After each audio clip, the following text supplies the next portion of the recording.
सुखदेव एक प्रसिद्ध ज्योतिषाचार्य हैं। उन्होंने अपनी वीडियो में बोला है कि हम जो भी रत्न धारण करते हैं उसको मानसिक या साप्ताहिक रूप से ऊर्जित एनर्जाइज करना चाहिए। मासिक या साप्ताहिक, अच्छा ठीक है। जैसे कि मोती को पूर्णिमा की रात चंद्रमा की रोशनी में गंगाजल या दूध के साथ और पुखराज को हल्दी के साथ गुरुवार को, ऐसे अन्य रत्न भी। कृपया आप इस पर मार्गदर्शन करें, क्या वो सही कह रहे हैं और क्या हमें भी ऐसा करना चाहिए? एक तो मुझे समझ में नहीं आती कि आपको पूरा का पूरा बुफे मिला हुआ है, फिर भी आप पता नहीं क्यों इधर उधर चिप्स खाते घूमते हो खो पर। ये ऐसे गुरु की ऐसे ज्योतिषों की जरूरत है क्या आपको अभी भी? एक तो ये बात। दूसरी बात ये कि वो बेचारे खुद, उनका कोई लेना देना नहीं है किसी चीज़ से कि कहाँ अब किस चीज़ को वो, अगर रत्न को धारण करने के बाद, किसी विशेष अनुष्ठान को करने के बाद, किसी विशेष यंत्र को धारण करने के बाद वो यंत्र बेचारा इतना कमज़ोर है, वो रत्न इतना कमज़ोर है कि ज़रा चीज़ों में उसी को ऑक्सीजन देनी पड़ रही है, तो फिर वो आपकी क्या रक्षा कर पाएगा? आपके लिए क्या सुरक्षा का कवच सिद्ध और साबित हो सकेगा? फिर तो भगवान श्री राम 14 बरस के लिए वनवास गए थे, वो तो उनके तो सारी जितने देखो 2 मुद्रिकाएं तो उन्होंने पहन ही रखी थी, इसकी तो गारंटी मेरी है। एक तो हनुमान जी को दी थी, एक केवट को दी थी, 2 तो और भी पहन रखी होंगी, तो उनके तो सारे रत्न दूषित ही हो गए होंगे। फिर ये पता नहीं कहाँ से फंडे ऐसी चीज़ लाते हैं लोग निकाल करके कि वो उसमें करने से क्या हो जाएगा उस चीज़ का। ये अगर श्रेष्ठ हीरे की उम्र 1000 वर्ष होती है, श्रेष्ठ पुखराज की उम्र 60 वर्ष तक होती है, श्रेष्ठ मूंगे की उम्र 27 साल होती है, श्रेष्ठ पन्ना 160 साल तक चलता है, बढ़िया क्वालिटी का अगर पन्ना आपने पहना है तो। कोई भी रत्न 10, 12, 15 वर्ष से कम काम नहीं करता, उतने वर्षों तक काम करता रहता है। और उससे अगर विधि विधान से पहनेंगे, ये रोज़ रोज़ करने की ज़रूरत नहीं होती है आपको। आदमी तो इसी काम में लगा रहेगा फिर हर हफ्ते, कभी वो हल्दी चढ़ा रहा है, कभी कुछ चढ़ा। एक्चुअली वो इसलिए आपको फंडा इसलिए बता रहे हैं ताकि हर हफ्ते उनके पास पहुँचें आप। कभी वो इस पर हल्दी लगा रहे हैं, कभी वो कुछ और चंदन लगा रहे हैं, हर बार आपसे ना कुछ ठग रहे हैं वो। कभी 500 रुपये ले लो, कभी 200 रुपये ले लो, कभी ये चार्ज कर दिया, कभी वो कर दिया। इन सब से बचने की ज़रूरत है। विधि विधान से ठीक ढंग से अच्छी क्वालिटी का, कहीं से अच्छा सर्टिफाइड रत्न जो आपने पहना हुआ होगा वहीं से पहनिए। हमसे रत्न वत्न का काम करना भी नहीं, मतलब कोई सोचने लगते पता नहीं ये इसलिए बोल रहे हैं हमें, आप तो खैर जानते हैं। तो उसको अगर पहना है तो उसकी आवश्यकता नहीं होती। कुछ रत्न जीवन पर्यंत आवश्यकता नहीं होती। जैसे मैंने बताया कि अगर बढ़िया डायमंड है, अगर SI कलर है, VVS1 है, H के आसपास उसका रंग है और अच्छी खदान का, अच्छे शेप का, और सभी चीज़ें उसकी C में जाती हैं। 5C होती है डायमंड के साथ, सारी 5C उसके पास है, यानी उसका कट, उसके क्लैरिटी, उसका कलर, उसका कॉम्बिनेशंस और उसकी जो उसकी खदान है, तो 1000 वर्ष तक काम करता है।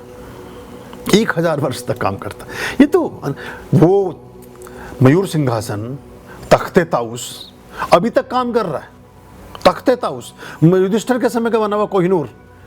मनुष्य है वो अलग बात है, डुबो दिया उसने, जो भी उसे लेकर के बैठा उसी को डुबो दिया। अब लंदन गया, 2025-27 तक लंदन पीछे हो जाएगा भारत से आर्थिक स्थिति में, तो जहाँ रहा उसी को डुबोया। तख्ते ताउस ईरान में रखा हुआ है, गलती की उन्होंने, छोड़ देना, अरे यहीं दे जाते जिनका था। उसमें कॉम्बिनेशन ही विपरीत हुआ पड़ा है, अभी तक काम कर रहे हैं वो रत्न लगे हुए हजारों वर्ष बाद भी। उनसे ज्योतिषाचार्य से पूछिए कि तख्ते ताउस का क्या हुआ। ये जो ईरान के राष्ट्रपति अभी गए हैं वो मनहूस है एक्चुअली। वो जिसके पास रहेगा वहाँ ऐसी अकाल मृत्युओं को और अकाल संघर्षों को पैदा देगा। ईरान इराक का युद्ध चले ही जा रहा है 50-100 सालों से, वो कभी शांति नहीं होता, तो होगा भी नहीं। उस तख्ते ताउस को वापस दे दें तो कर देंगे हम ठीक, फिर हमारा तो बहुत सामान है वहाँ पड़ा हुआ, तो वो अलग बात है। वो ईरान के उसमें रखा हुआ, बंद कर दिया दिखाना, क्योंकि हर कोई पूछता था किसका है। अब मेरी घड़ी लेके कोई चला जाए, अब याद अपनी तो आप बता नहीं सकते चूंकि आपको अपनी है ही नहीं वो। अब जिसकी बताओगे बार बार पता चलेगा उसकी है। तो हर बार तो भारत की प्रतिष्ठा हो रही थी, तो पूछते थे बहुत बच्चे, छोटे बच्चे जो एग्जीबिशन में वहाँ जाते थे म्यूजियम में, कि क्या हम चोर हैं, हम क्या हैं, हम उनका सामान क्यों ले आए, ये अंकल जी हमारे यहाँ क्यों रखे, ये अंकल जी ये सामान यहाँ क्यों रखा हुआ है, इसका जब ये हमारा है ही नहीं, इंडिया का है, तो हमने उनका क्यों रखा है। तो अजीब शर्मिंदगी होती थी और ताला ही बंद कर दिया ईरान ने। नेशनल म्यूजियम में रखा हुआ है तख्ते ताउस, मयूर सिंहासन, उसमें इतने हीरे मोती माणिक्य और सोना लगा हुआ है कि 4 वर्ष तक 150 करोड़ की संख्या तो आप बढ़ा के तब तक आगे बढ़ जाओगे आप, पर जितने बढ़ जाओगे तब तक भी 4 साल तक आपका खर्चा चल सकता है। आज की तारीख में इतना उसका मूल्य है। ये 1775 में नादिर शाह ले गया था उसको लूट करके ईरान, तो ऐसे चलता। तो ये तो सदा के लिए होते हैं, सदा सर्वदा होते हैं। लाखों वर्ष के प्रसंस्करण के बाद, कॉम्बिनेशंस के बाद, ट्रांसफॉर्मेशन के बाद, भौगोलिक जलवायु का और सूर्य की रश्मियाँ, बारिश की, सभी चीज़ों के उतार चढ़ावों के बाद कोई मिट्टी का कण हीरे में या रत्न में परिवर्तित होता है लाखों वर्षों के बाद। जो कोयला है, कार्बनिक सूत्र हीरे का भी वही है, सेम है। कोयला ही लाखों हजारों वर्षों की संश्लेषण के पश्चात, एक रासायनिक और प्राकृतिक प्रक्रियाओं के पश्चात हीरा बनता है। कोयले को कोई घर में भी रखना नहीं चाहता, हीरे को लोग छाती पर लटका के घूमते हैं। तो ये एक फ़र्क है, पर उसका रासायनिक सूत्र एक ही है। तो ये ऐसे चलती हैं चीज़ें और उनकी उम्र उतनी ही होती है। जो चीज़ जितनी उम्र में बनी है उसका वैसे ही प्रभाव रहेगा। अब किसी ज्योतिषाचार्य, पता नहीं, अब बड़े प्रसिद्ध बताते हो आप, कुछ भी उठपटांग करने लगो आप। अब जैसे मीडिया वाले बताते हैं कि आदमी को कुत्ता काट ले तो खबर नहीं है, कुत्ते को आदमी काट ले तो खबर है। अब इसका तो कुछ इलाज है नहीं। तो कुछ लोग ऐसी उठपटांग चीज़ें करनी शुरू करते हैं जिसका कुछ सिर पैर ना हो। तो फिर अब कहीं, जैसे किसी आदमी ने कहा कि जी एक आदमी मंदिर में घुस गया, वो मंदिर धोना पड़ा हमें, तो फिर उस आदमी की कोई बैठा लो वहाँ।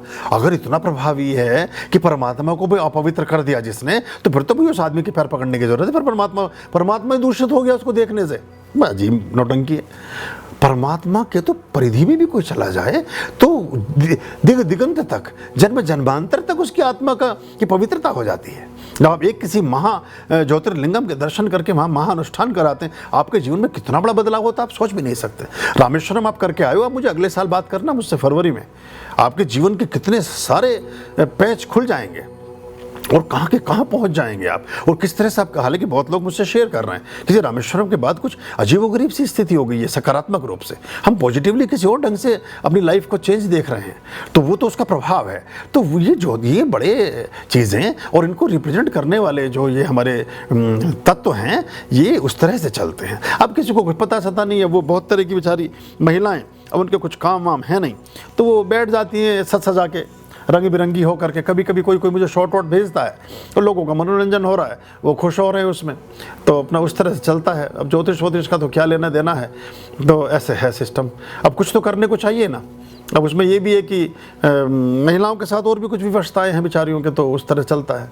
जितना अध्यात्म के जगत में पुरुष प्रौढ़ होता है उतना पूजनीय और वंदनीय होता जाता है, उसका गौरव और गरिमा बिखरती और निखरती है।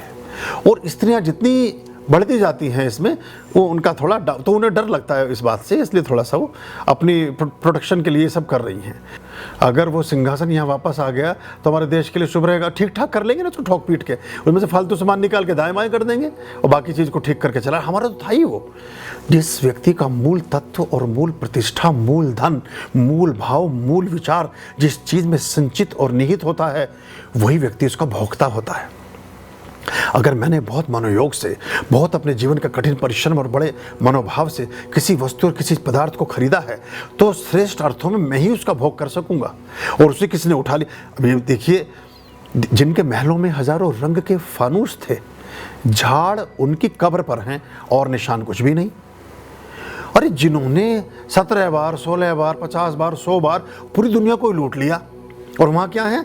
कब्रिस्तान, मज़ारें, उड़ती हुई रेत, कुछ भी नहीं है। ना उनकी इकोनॉमी है, ना उनका आर्थिक स्थिति है, ना उनकी शिक्षा, कुछ भी तो नहीं है वहाँ, सब विध्वंस है। जैसे ही नकार है, नकार समृद्धि को समाप्त करता है। पांडवों के अवशेष तो आपने बहुत देखे होंगे।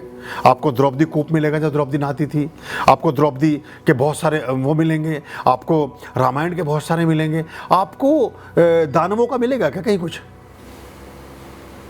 आपको राक्षसों को कोई अवशेष नहीं मिलेगा, कौरवों का बनाया हुआ कहीं कुछ नहीं मिलेगा। लाक्षागृह कह सकते हो बरनावा में, बरनाव्रत में मेरठ के पास है, लेकिन वो लाक्षागृह भी खंडर ही है। तो जिस मूल बहुत महत्वपूर्ण चीज़ है किसी भी, इसलिए मैं बहुत बार आपको ये भी समझाता हूँ।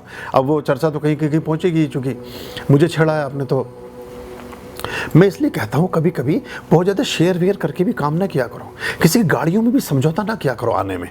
अपने तहीं आओ, अपना कष्ट उठाओ, अपने भरोसे चलो। जिसके साथ पार्टनरशिप कर रहे हो, जिसके साथ शेयरिंग कर रहे हो, वो श्रेय उसको वही ले जा रहा है उसका। अब ऐसे बहुत सारे लोग यहाँ कई बार आते हैं कि जी वो, मैं उनसे फिर जब वो सवाल करते हैं हमारा तो काम ही नहीं हुआ, मैंने उनसे पूछा अपना धन खर्च किया, अपना ध्यान खर्च किया, अपना मन खर्च किया, अपना शरीर लगाया किसी काम में, अपनी बुद्धि लगाई किसी चीज़ में, अपना वस्त्र, कुछ भी तो आपने नहीं लगाया, तो आपको प्राप्त क्या होगा? आपने बीज ही नहीं डाला तो उसका फल मिलेगा कैसे आपको? बहुत सारे लोग हैं ऐसे फ्री फंड वाले, अब वो फिर कुछ प्राप्ति होती नहीं, वो तो देख ही रहा है ना सबको। वहाँ बड़ा बारीक फिल्टराइजेशन है। तो आप इसको नोट कर लीजिएगा। जिन्होंने बावड़ियाँ खुदवाई यानी जलाशय, जिन्होंने प्याऊ लगवाए, जिन्होंने धर्मशालाएं बनवाई, जिन्होंने मंदिर बनवाए, जिन्होंने धर्मार्थ काम किए, जिन्होंने भंडारे लगाए, जिन्होंने लंगर चलाए, वो समझ मिलेंगे आपको। कुछ भी आप मिटा दें कभी मिट ना सकेंगे। और जिन्होंने लूटा, जिन्होंने खसोटा, जिन्होंने छीन लिया, जिन्होंने, चोर के घर दिया नहीं जलता है, पुरानी कहावत है। क्योंकि नकार, उसके मूल में नकार छिपा है, उसकी प्रवृत्ति में नकारात्मकता छिपी है, वो आपके मन में नेगेटिव थॉट छिपा है, तो काम नहीं करेगा। बहुत सारे लोग आते हैं बहुत से अनुष्ठानों में, अगर उनका कोई योगदान नहीं है तो उनको लाभ भी नहीं मिलता। ये बता देता हूँ आपको। जितना अधिक आपका योगदान होगा उतना अधिक आपको लाभ की संभावनाएं होंगी। हमें साधारण अर्थों में अगर हम देखें, जिक्र तो पता नहीं किसका था, कहाँ पहुँच गया। साधारण अर्थों में आप देखो, मुकेश अंबानी या जो बड़े लोग हैं, जो धनाढ्य लोगों में जिनको आप मानते हो, या बड़े प्रसिद्ध लोगों को मानते हो, वो प्रसिद्ध लोग अपने शुभ अंश का, अपने स्वयं उपार्जित आय का, अपनी शुद्ध आमदनी का एक बड़ा हिस्सा चैरिटी में लगाते हैं, बड़ा हिस्सा दान करते हैं। वो इसलिए उसमें उनको प्रॉस्परस होते जाते हैं, उनकी समृद्धि और प्रतिष्ठा बढ़ती जाती है।